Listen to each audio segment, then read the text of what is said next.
विश्व गुरु जो हैं, जो विश्व पर राज करने चले थे, तो तुमको बनारस में औकात बता दिया है। नरेंद्र मोदी तो कोई आज के नचनिया नहीं है, ये बड़े पुराने नचनिया हैं। जो एक बात पर कभी न टिके उसका नाम नरेंद्र मोदी है। कभी एक बात पर टिकता ही नहीं है, टिका ही नहीं है बंदा। कभी हिंदुओं मतलब मुस्लिमों को उल्टा सीधा बोलना, कभी उनके खिलाफ बयान करना, फिर मुस्लिमों के समर्थन में बोल देना। तो ये मौके के हिसाब से, ये नाचने का मतलब ये है कि जब मौके के हिसाब से जो राजनीति करता हो कि मोदी जी, इस जनता ने सरकार इसलिए नहीं आपको बनाया है प्रधानमंत्री कि आप हिंदू मुस्लिम और धर्म की राजनीति करें और नफरत की राजनीति करें। जो अपने से मरने जा रहा है उसको बहुत हमको मारने की जरूरत नहीं है। ये राहुल गांधी की ताकत थी कि तुमको संविधान के आगे झुके हो, नहीं तो संविधान को रौंद रहे थे तुम। नमस्कार, मैं ब्यूटी गिरी और आप देख रहे हैं नेशनल दस्तक। 18वीं लोकसभा चुनाव हो चुके हैं और चुनाव की तैयारियों खत्म होने के बाद, आंकड़े आने के बाद अब 9 तारीख को प्रधानमंत्री नरेंद्र मोदी फिर से शपथ ग्रहण के लिए तैयार है। विपक्ष जो है हाथ मलते रह गया, इंडिया गठबंधन कोशिश करते रह गया, लेकिन सरकार आप लोग नहीं बना पाए। शशि उपाध्याय जी क्या कहेंगे? देखिए, हम लोगों के पास जितना जनमत मिला उसके बाद हम लोगों ने सरकार बनाने की कवायद कहीं नहीं किया है। कहीं कि एक मेरे नेता का आप बयान दिखला दीजिए या बता दीजिए या कोई दिखला दे कि जिसमें इंडिया गठबंधन ने कहीं सरकार बनाने की कवायद किया हो। कहीं नहीं। हमारे इंडिया गठबंधन का एक अब लक्ष्य है कि जितना जनमत ने, इस जनता ने हमको दिया है समर्थन, उस समर्थन की ताकत से हम विपक्ष, एक मजबूत विपक्ष की भूमिका में सदन में बैठने का काम करेंगे और एक जो विपक्ष की जिम्मेदारी होती है उस जिम्मेदारी को बाखूबा हम निभाएंगे और जनता की आवाज को सदन से लेकर संसद तक बुलंद करने का मतलब काम खुश है कि प्रधानमंत्री फिर से नरेंद्र मोदी बनेंगे, भाजपा की सरकार होगी, एनडीए गठबंधन। ये नीतीश बाबू से पूछिए जाकर और चंद्रबाबू नायडू से पूछिए या वो भाजपा के लोगों से पूछिए कि वो खुश हैं या नाराज हैं। आपसे पूछ रहे हैं, आप कह रहे हैं हम तैयार हैं विपक्ष की भूमिका लिए। 5 साल के लिए विपक्ष में है। जनमत और 5 साल की गारंटी आप मत दीजिए। मोदी जी ने भी दिया था 400 पार की गारंटी। तो 5 साल सरकार, अभी तो सरकार शपथ लेंगे तो 5 साल अभी शपथ लेंगे, उसके बाद क्या होगा क्या नहीं होगा, 5 साल चलेंगे तो आपस में, ये उनका विषय, वो मेरा विषय नहीं है। वो भाजपा और एनडीए के लोगों का विषय है कि 5 साल कौन किसके साथ रहेगा नहीं रहेगा, उस पर कोई दिमाग लगाने की हमको जरूरत नहीं है। हमारी जो जिम्मेदारी है, जनता ने मुझे मजबूत विपक्ष के रूप में भूमिका, जिम्मेदारी सुनिश्चित किया है। उस भूमिका में हम जनता की लड़ाई लड़ने का काम करेंगे। तो मतलब आप लोगों ने मान लिया है कि ये 5 साल, 9 तारीख को शपथ ग्रहण होगा नरेंद्र मोदी का। 5 साल नरेंद्र मोदी पीएम रहने वाले हैं, आप लोग सिर्फ विपक्ष की भूमिका में रहेंगे और पीएम नरेंद्र मोदी पूरी तरीके से उनके हाथों में, जो उन्होंने कहा था। एक बात हम बता देना आपसे चाहते हैं कि 5 साल आप उनका चलाइए, मैं नहीं चला रहा हूं कि 5 साल प्रधानमंत्री का शपथ। कितने चला रहे हैं आप? कितना चला रहे हैं? अभी वो शपथ 9 तारीख को अभी लिए नहीं। आप 5 साल शपथ लेने दीजिए। शपथ लेने के बाद उनके घटक दलों की क्या स्थिति होगी, उनकी क्या स्थिति बनेगी नहीं बनेगी, क्या स्थिति होगी आप बताइए ना। हम क्यों, हमारा कोई वो नहीं है उनके ऊपर, कोई टिप्पणी नहीं है। शुरू कर दिया वैशाखी की सरकार, वैशाखी की सरकार। मेरे कोई टिप्पणी इसलिए नहीं, कोई टिप्पणी है कि नीतीश बाबू एक तरफ हैं, एक तरफ चंद्रबाबू नायडू हैं। नीतीश बाबू को मोदी ने क्या कहा, अमित शाह ने क्या कहा, वो आपस में समझे और अमित शाह और नीतीश बाबू ने इन लोगों को क्या क्या कहा है वो लोग समझे। तो ये लोग कितने दिनों तक कहाँ क्या रहेंगे नहीं रहेंगे, उस पर इंडिया गठबंधन का कोई कमेंट नहीं है। हमारी जिम्मेदारी जो है उस जिम्मेदारी का हम निर्वहन करेंगे बस। तमाम नेता आपके दावे कर रहे हैं कि 6 महीने भी नहीं चलेगी सरकार, कैसे कह रहे हैं? कोई एक नेता का बयान बताइए। तमाम आपके कार्यकर्ता सब बयान नेता, और फिर आप एक फंसाने वाला काम हमसे मत करिए ब्यूटी जी।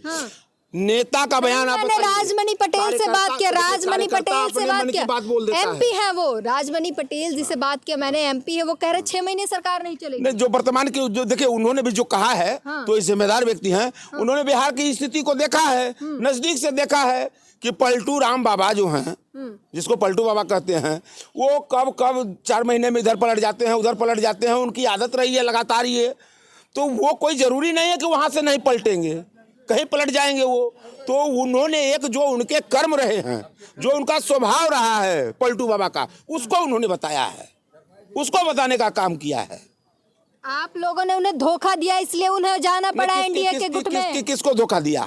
किसको धोखा दिया? कांग्रेस ने नीतीश कुमार को धोखा। कांग्रेस कभी किसी को धोखा, कांग्रेस कभी किसी को धोखा देने का नाका काम नहीं करती। यह कांग्रेस पार्टी त्याग, तपस्या और बलिदान की इससे बनी हुई ये पार्टी है, कभी किसी को धोखा नहीं दिया। कांग्रेस पार्टी ने तो हमेशा जब भी इस देश को जरूरत पड़ी है तो इस देश को बलिदान दिया है, इस देश को समर्थन दिया है, इस देश को समर्पण दिया है। इतना ही नहीं, कांग्रेस पार्टी ने यहाँ पर बड़ा दिल दिखाते हुए दूसरे की सरकार बनाने का भी काम किया। क्या करें, हमने किसी को धोखा दिया है? किसको हमने धोखा दिया है? हमने किसी को नहीं धोखा दिया है। कांग्रेस पार्टी का ये चरित्र ही नहीं धोखा देने का है। धोखा, फरेब, 420 यह भाजपा और भाजपा के घटक दलों का काम है, कांग्रेस का काम ये नहीं है। इतने के बावजूद भी आपकी पूरी गठबंधन उतनी सीट नहीं ला पाई जितना वो अकेले भाजपा लेकर आ गए। एक चीज बता दे, भाजपा 400 पार ला रही थी, अभी तो 295 ला रहे थे। ठीक है, तो हम 295 हमारे, ठीक है, 10-20-50 सीट हम कम, 10-20 सीट कम रह गए। 240 सीट हमारे पास आई ना इंडिया गठबंधन की। हम इंडिया गठबंधन बनाकर लो, हमारे आज भी इंडिया गठबंधन की वो मजबूती जितनी भी जनता ने मुझे दिया है उसका स्वीकार करते हुए उस मजबूती को हम लोग लेकर जनता की लड़ाई लड़ने का काम करेंगे। तो प्रधान जो नरेंद्र मोदी हैं वो भी तो वही स्वीकार कर रहे हैं। जनता का मत जो है स्वीकार किया, एनडीए के साथ सरकार बनाने फिर जा रहे हैं, कह रहे ना हम खुश हैं ना हम दुखी हैं। जो सर नहीं, वो इसलिए नहीं खुश हैं कि उनके पैंट का हुक खोल दिया पहले बनारस ने, जो पैंट पहनते हाफ चड्डीधारी, जिस कंपनी के वो प्रोडक्ट हैं वो नागपुर कंपनी के प्रोडक्ट हैं, तो नागपुर वाले हाफ चड्डी पहनते, उसका हुक्म बनारस ने तोड़ दिया। अब किसी तरह पकड़ के वो 1.5 लाख, अरे 1.5 लाख से जीत गए हैं, 4.5 घंटा वो दबा के पीछे चले हैं, इसको आप नहीं बोलेंगी। तो जीते तो है ना, एक वोट से भी जीत ही होता है। विश्व गुरु जो हैं, जो विश्व पर राज करने चले थे, पहले इंडिया पे राज कर लो यार, पहले भारतीयों के दिलों पर राज करो। तुम विश्व गुरु फर्जी विश्व गुरु बन रहे थे, हैं? तो तुमको बनारस में औकात बता दिया है। अब अपनी औकात में रहकर, ठीक है, तुम अपनी सरकार बना रहे हो, जनता के मुद्दों का काम करने का काम करो, ये तुम्हारी जिम्मेदारी है।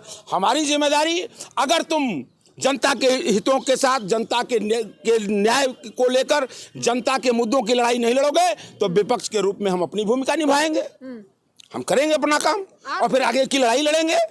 आपने एक बयान दिया था कि नरेंद्र मोदी अब नाचेंगे, उंगलियों पर नाचेंगे। किसकी उंगलियों पर नाचेंगे, क्यों नाचेंगे, जरा ये। नरेंद्र मोदी तो कोई आज के नचनिया नहीं है, ये बड़े पुराने नचनिया हैं। कैसे शब्द का इस्तेमाल? हाँ, नचनिया हैं, मैं बता रहा हूँ कि नचनिया हैं, नचनिया और ड्रामेबाज व्यक्ति हैं। इतने बड़े ड्रामेबाज व्यक्ति हैं कि दिन भर में 5 बार ड्रेस बदल के नई बात करना। दूसरी चीज कि कभी एक बात पर नहीं रहना, जो एक बात पर कभी न टिके उसका नाम नरेंद्र मोदी है। कभी एक बात पर टिका ही नहीं है बंदा। कभी हिंदुओं मतलब मुस्लिमों को उल्टा सीधा बोलना, कभी उनके खिलाफ बयान करना, फिर मुस्लिमों के समर्थन में बोल देना।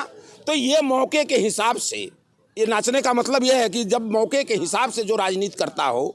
अभी बनारस में उन्होंने अभी कुछ दिन पहले अभी जाकर बोला कि मैं हिंदू मुस्लिम की अगर सार्वजनिक राजनीति करूं तो उससे बेहतर होगा कि मैं राजनीति न करूं। ये दोहरा चरित्र देश देख रहा है, तुमको देख रहा है। इन सब मुद्दों को भुलाकर, छोड़कर आपने 2014 में जो वादे किए इस जनता के साथ, उसको पुनः एक बार सुनिए अपने भाषणों को। 19 में जो किए हैं उसको सुनिए, जो अभी किए थे उसको सुनिए। मंदिर मस्जिद कोई मुद्दा नहीं है इस देश का। इस देश का मुद्दा है महंगाई, बेरोजगारी, शिक्षा, स्वास्थ्य, गरीबों के साथ हो रहे अन्याय, तमाम मुद्दे हैं। बेरोजगारों की बेरोजगारी इतनी बढ़ रही है।